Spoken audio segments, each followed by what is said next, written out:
Okay, 7:30. Release. Good luck sa lahat mga idol. Ayun o, bitaw natin ibon natin.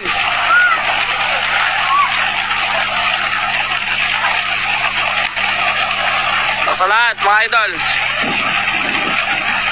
Shoutout Joseph Paulina. Mga idol o, ibon natin.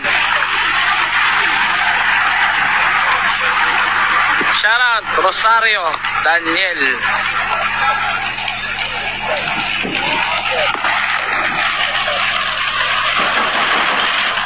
Mga idol yung natin o.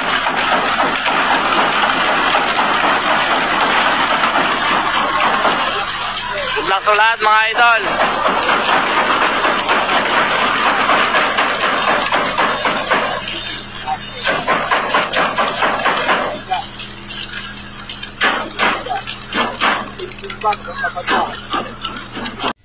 Yan mga utol, good morning at welcome back dito sa loop natin. So ngayong araw, abangan ulit tayo ng mga ibon natin. So bali, may training ulit tayo sa BFRC at ang release point nun San Pablo, Laguna. At pinawalan yung mga ibon sa release point kaninang 7:30. At ang distance ng San Pablo, Laguna dito sa loop ko 106 km. So bali ang oras ng pauwian sa speed na 1 bandang 8:59. Ang oras natin 8:57 na, meron na lang 2 minuto para sa speed na 1-2. Pero nag-check ako ng clocking, ang top speed ng ng first clacker ngayon ay 1-1 plus. So walang nag-1-2, kaya baka maya-maya pang konti magdatingan yung mga ibon. So 11 ibon yung kinarga natin ngayon sa BFRC. Nung nakaraan training natin ng Santo Tomas, Batangas, nakompleto naman tayo doon. So yung 2 ibon natin, umuwi ng hapon yung isa. Kasi isa naman ito. Ayan ngayong umaga lang umuwi. So nakita ni Kuya nandito na lang sa bubong yung ibon ngayong umaga. Kaya nung pag-akyat ko, nakita ko siya pala yung kulang natin nung Santo Tomas, Batangas. Kaya ayan, nakompleto pa tayo. So pagpapahingahin lang natin yung ibon dahil ayan, pagod na pagod. Sa susunod na training na natin siya may kakarga. Ayan. Tapos yung ibang kasamahan niya, ayan, yung all bird natin. Tapos ito isang young bird natin ng BBC. Ayan. So bali, ayan mga utol. Maya-maya konti mag-aabang na tayo. Ayan, ang oras natin ay 9:02 na. At wala nang 1-2 ang speedan ng mga ibon dito sa atin. Kaya ito mag-aabang na tayo. So sa clocking nga, nasa 1-1 plus yung top speed ng first clacker. Kaya ito, sakto na yung oras na to para mag-abang tayo ng mga ibon natin. Ayan, yung panahon medyo cloudy, pero may araw naman kaya sana maging okay yung uwi ng mga ibon. So 11 ibon yung aabangan natin. Abang-abang tayo. Ayan mga utol, may parating isa ewan ko kung sa atin to. Solo wala siyang kasama Ayan, mukhang hindi. Pauwi ito. Pauwi na to. Ayan, pauwi na nga. Ayan, first bird yung blue bar natin to ito pa, 2 kaso hindi sa atin. Yung blue bar natin na BBC to, or kung hindi man yung MacArthur, nasa 2 lang yun. Dumating siya 9:07. Ganda pa sana ng speed niya. Ayan, yung nga to, yung BBC natin 9:07 first bird. Tumulala pa, hindi pa agad pumasok.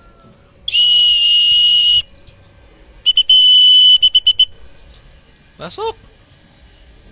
Ayaw pumasok, kaya natin. Ayan pa isa Ayan, pauwi din to. Checkered.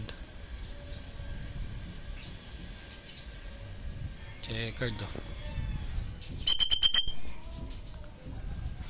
yung NH natin to, yung first bird natin nung nakaraan.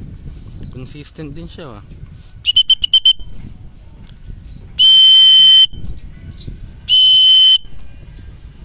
yung NH nga ito. 2 na 9:08, 9:07 saka 9:08. Pasok.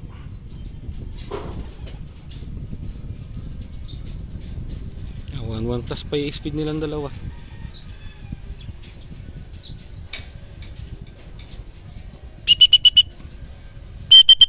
Ayan pa, may isa pa ay mukhang hindi naman sa atin. Pasok. Ayan, 2 na.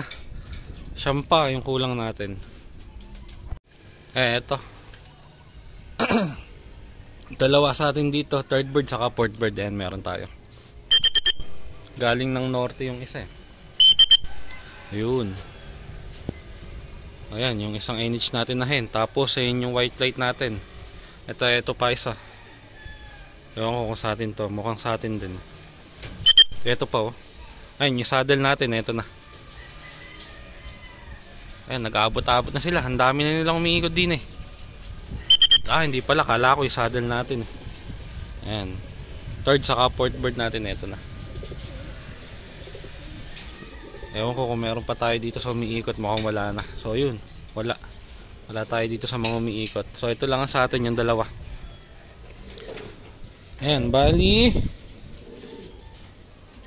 1, 2, 3, 4 apat na yung pauwi natin. Ayan, apat na sa 11. So abang-abang pa. Ayan, may parating isa, dalawa. Ewan ko kung sa atin parehas to. Pero ito mukhang sa atin to. Ito mukhang sa atin din. Ayun, no? Ito atin nga to. Ito mukhang kay kuya itong isa. Ito yung sino ba tong checkered na to? Kay kuya nga isa. Asawa ng saddle. Asawa nga ng saddle.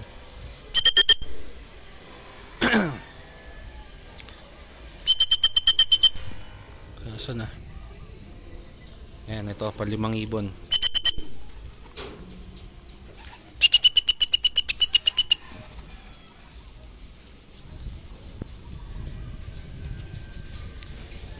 Ayun, so 5 na. 6 pa yung kulang natin. Yung mga MacArthur natin na mabagal talaga. Mukhang isang MacArthur pa lang yun nandito sa loop natin. Yung 5, wala pa hanggang ngayon. 6 yung MacArthur natin eh. Isa pa lang yung nakikita kong MacArthur dito. So tama, 5 MacArthur nga natin ang wala pa. Yan, yung white light lang na yan ang nag-iisang MacArthur na nandito. So sa 6, 5 pa yung MacArthur na kulang natin doon. Ang babagal ng MacArthur natin. Eto isa. Ewan ko kung sa atin to. Hindi. So abang-abang pa tayo dun sa 6. So ito, pang ano to? Pang 6. Ayun, no? Nalilate na ngayon tong bluebird white light natin. Dati-rati, consistent siya eh. Ngayon, nalilate na siya. So 5 MacArthur na lang ang kulang. Mukhang may tama yung ibon natin. Mukhang may tama na serga. Ayun na nga, may tama na serga. Yan nga ba sinasabi ko? Put-put yung balahibo sa dibdib oh. Kikilatisin natin pagbaba niya. Sana walang sugat. Ayun oh, put-put ang balahibo.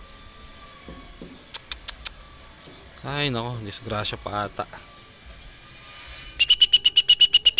Pagbaba niya kikilatisin ko.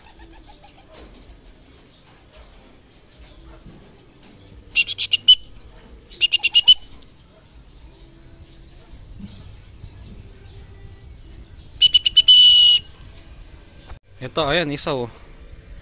Sa atin to.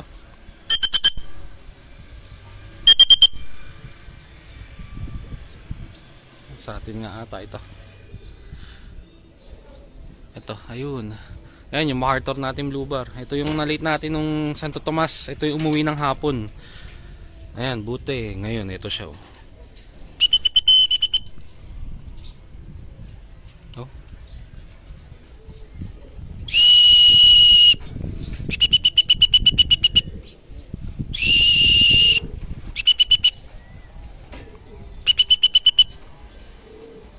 Oh. Pasaway.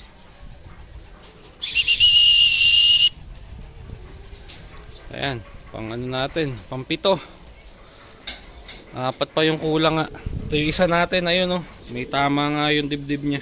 So maya maya ko na siya kikilatisin. Hayaan ko lang magpahinga. At mukhang iniinda ng ibon. Yan yung pang 7 ibon natin. So 4 pa yung aabangan natin. 4 na makukupad na MacArthur. Ayan, mga utol yung ibon natin. Naserga pa. Ayan o. Buti hindi malala. Hindi siya napuruhan. Ayan ano lang. Yung balat lang niyang nasugatan. Tapos yung balahibo nalagasan. Hanggang din eh. Kung nalakas to ng serga, malamang malaki-laki yung magiging sugat niya kasi ayun hanggang dito natanggalan ng balahibo. Buti na lang yung bird ng BBC, medyo matagal-tagal pa. Mapapahinga pa natin siya. Sa December 6 pa naman ang training ng BBC, pero baka sa ano na ako magkarga sa bandang Rizal na. Dahil na mga naka-advance training naman itong mga ibon natin. Ayan. Mabuti hindi siya napuruhan. Pagpahingahin natin yung ibon. Ayun, kawawa naman. Nabalatan. Ito, pang 8 ibon. Sino ba to? Ito ate, ano natin? Yung checkered. Ayun, checkered na barako nga.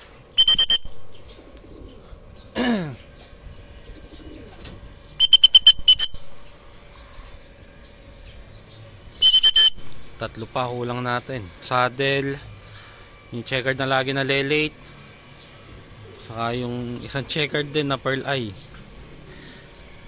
Yung isang checkered natin na pearl eye na yun, hindi yun masyadong nalelate ah. Upad ng mga MacArthur natin talaga.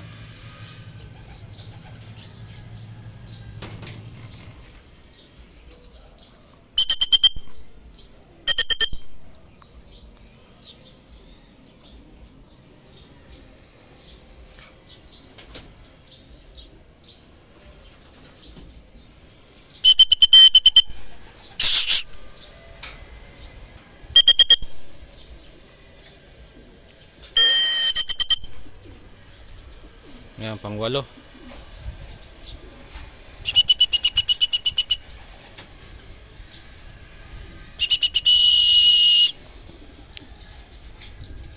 Ayun, 8 na. 3 na lang ang kulang. Nagpatak-patak na yung pauwian ng mga huling ibon natin.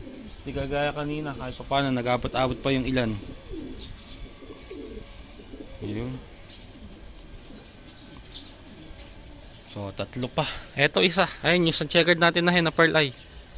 Ayun, 2 na lang. Si saddle na lang. Saka isang black check na lagi nalilate.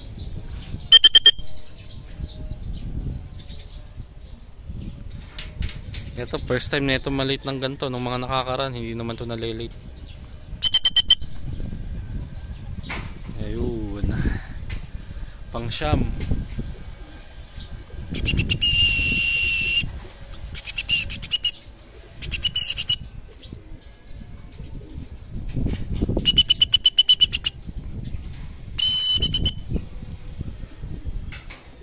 Ayan, may isa parating, 2. Ayan o, sa atin natin isa. Ito atin checkered natin. Or kay kuya. Ayan, pumasok na isa natin. Ay, sa atin ata ito. Ayan, tama, ito na yung lagi nalilate. O, si saddle na lang kulang. Ayan, buti hindi ito nagpalit ng husto.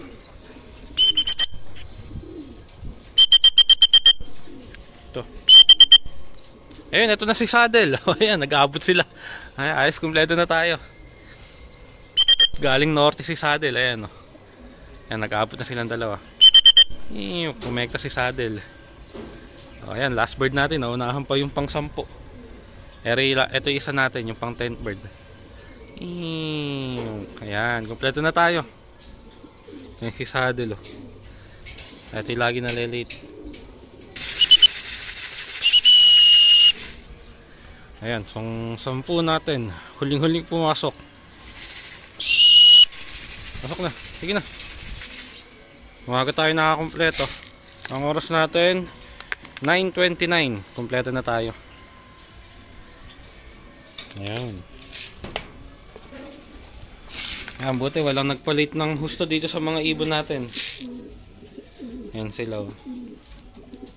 Ayan sila yung 4 na huli na dumating, yung 4 na MacArthur. Ayan, oh. Ayan, 2. So ayun, makaaga tayo nakakompleto at pagpapahingahin lang natin yung mga ibon, mga bandang alas 10, magpapakain na tayo. Isang ibon natin, ayun, oh. Put-put yung dibdib. Mabuti hindi siya napuruhan. Papahinga na natin yan siguro sa BBC ko na siya ite-training kasi Ayan, may tama yung ibon, magpapagaling pa siya. So sakto yan, pagka dating ng result ng training ng BBC, baka nakahilom na yung sugat ng ibon. Ayan mga utol, at nagpakain na tayo ng mga ibon natin. Ang oras natin alas 10 na. So nakapagpahinga na yung mga ibon at ayan nga, naubos na nila agad yung patukang binigay ko. So lahat naman sila kumain ng maayos. Kahit na yung ibon natin na nagkaserga, sumabay pa rin siya sa pagkain. Mukhang hindi naman niya iniinda yung sugat niya, kaya baka hindi naman tayo mahirapang i-recover yung ibon. Tapos yung umuwi natin kanina lang, ayan, sumabay na rin siya ng kain. Ipapahinga ko lang to, tapos siguro sa susunod na training isasama na natin siya para makahabol yung ibon. Ayan, okay naman yung naging training natin, maaga tayo nakakompleto, kaya ayan, sana magtuloy-tuloy lang na ganun yung training ng ibon natin. So yun lang mga utol para sa araw na to. Maraming salamat sa panonood. Kita-kita na lang ulit tayo sa susunod na video natin.